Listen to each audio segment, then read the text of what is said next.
All right, today's video is once again all about the USS Grissom from Star Trek 3.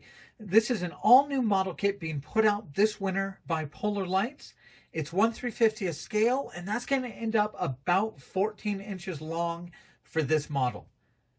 Now, this is our third video about this. We unboxed it, then we had part one of building and lighting it. And this is the model as it will be at the end of this video.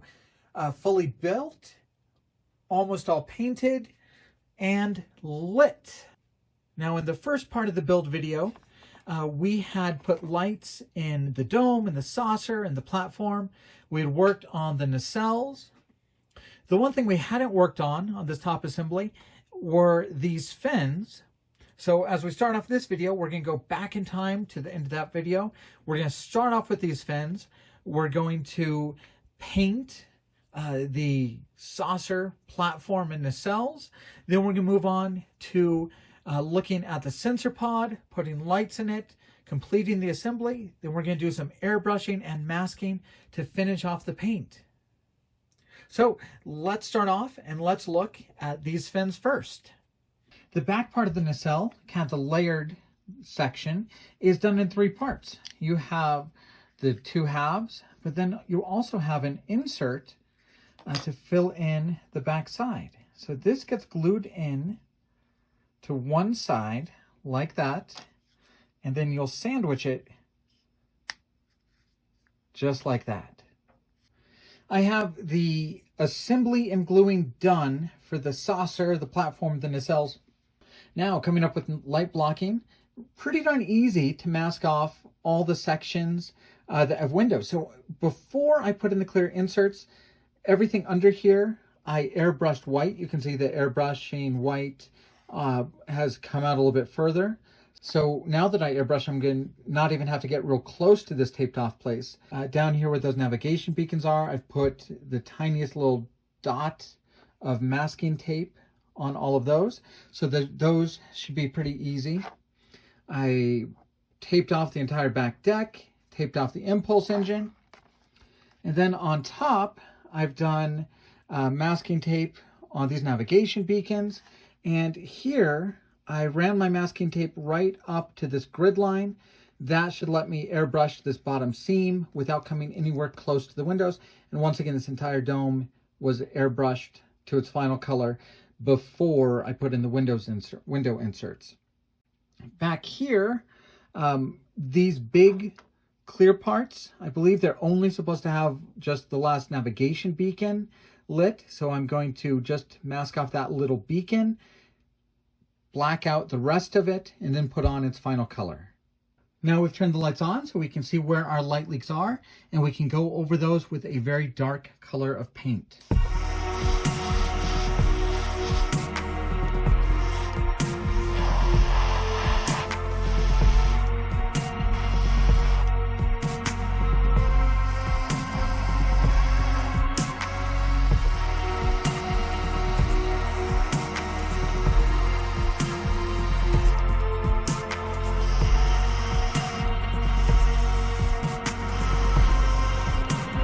So now with all of the light leaks covered in some dark paint, it's time to take the entire ship to a very nice white.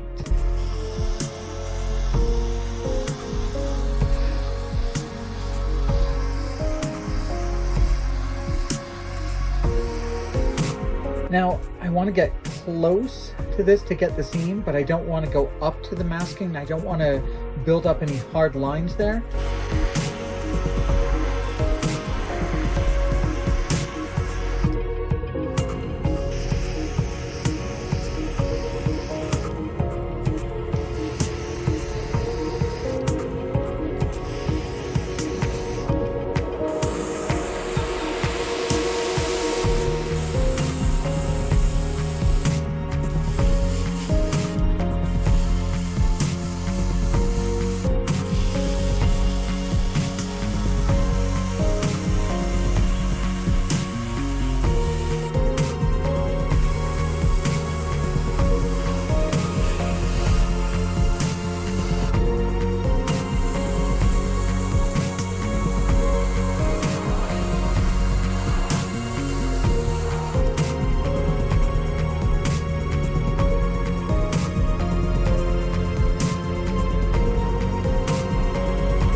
So I really want to get a lot of the paint on this saucer, platform, nacelle assembly before I added the lower part of the ship, because it would just be a lot easier to handle and to work with. So as you can see, I've done a lot of the base coats, and I've got a couple things to think about.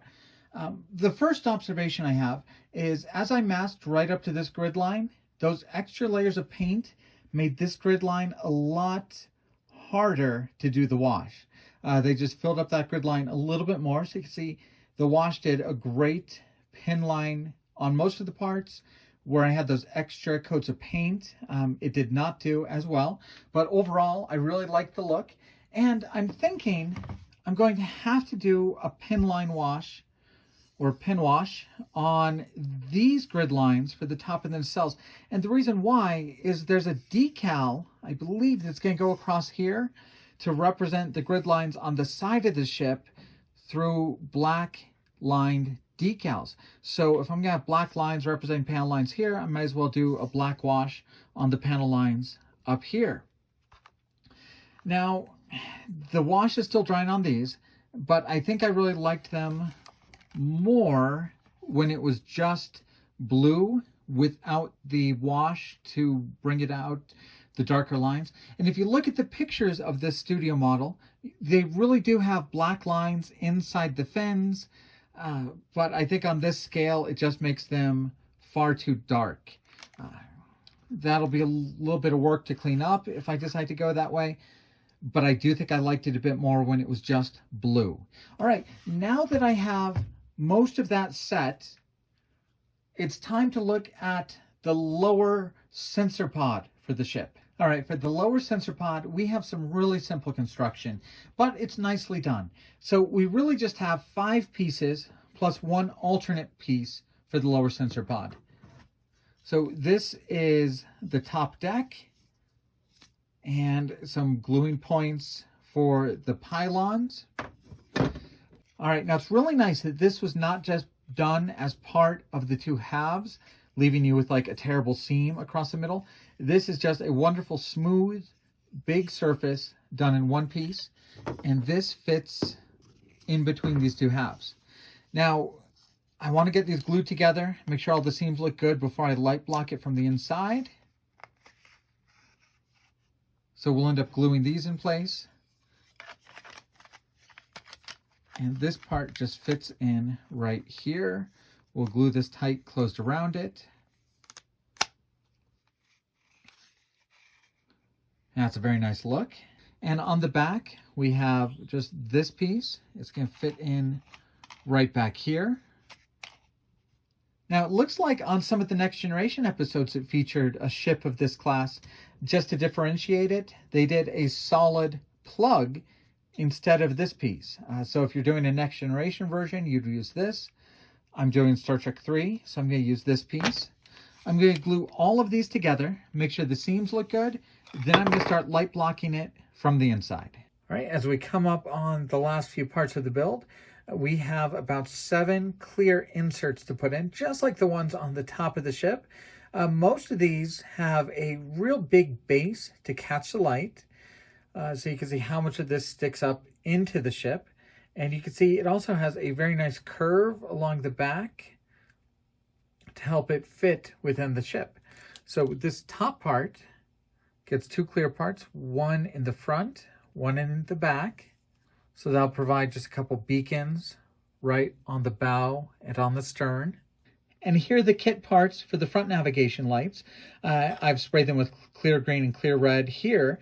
And you can see they're made to really catch light. They give you a lot of plastic to jut out into the middle of the ship to catch a lot of light.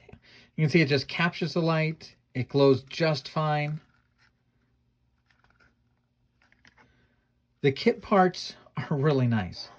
Honestly, I think you could probably get away just by having one 5mm light lighting up this entire front hull. I think that would provide enough light to really light all the clear parts, which is really just the port, the starboard, and the bow light on top. But I've got plenty of 3mm LEDs, so we're going to give each clear part its own 3mm LED. Once again, I've just soldered together some LEDs. I've got 3 for the back. I've got 3 for the front and 1 to just shine on the bottom navigation strobe. And we're just going to super glue these in place along the bottom of the hull. Now this is the part I'm really hoping goes well. We're going to do some upside down building, and we're going to trap all of these wires within our nacelle pylons. So first thing we're going to do is we're going to glue this part. It's the inside of the pylon.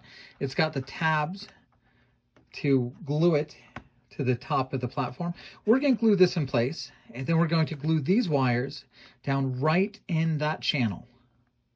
So overnight, I had a little bit of super glue dry to hold these perfectly in the channel. Now we're going to put some liberal amounts of glue on the gluing surfaces right here. And you can put super glue here, there's plenty of room for it. And we're going to put those on top, sandwiching those wires inside the pylons. All right, the glue has dried on the pylons. Now it's time to put the top half of the sensor pod onto the pylons. So just making sure the wires come through cleanly. We're going to glue these down.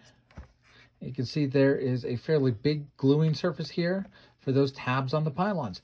And you can see that they've left a big channel here to get those wires through.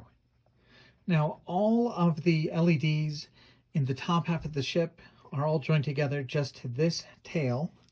And in the lower half of the ship, all the LEDs are joined together to this tail and to this set of wires that comes out the bottom for the stand. So all we have to do is join together with the wires from the top to the bottom, and then everything will be connected.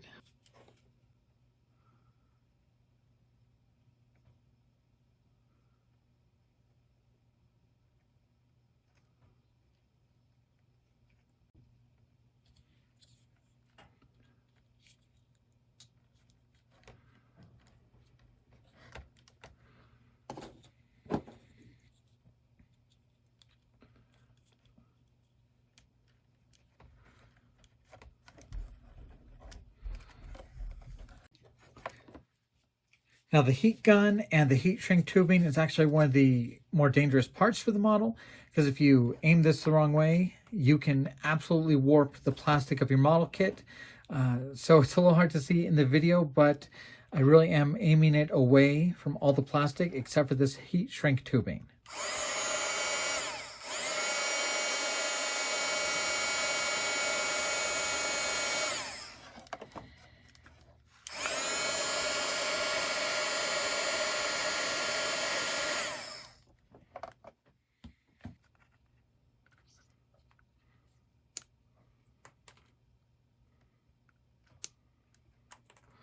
All right, and that will let us close up the bottom of the ship.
And so that brings us to this, a close to complete USS Grissom model kit. And once again, a big thanks to Polar Lights for letting me work on this kit and review it for you guys.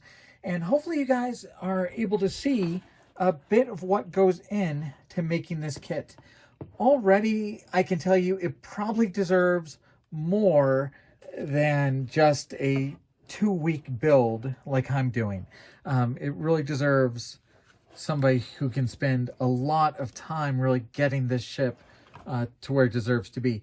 I think, like I've said in all the videos, a fantastic kit to light. Look at those windows. And if you watched the first video, it was very, very easy to get this effect. All of those windows, really wonderful molding, wonderful inserts, real easy to stick some LEDs in there and get all of those to light up.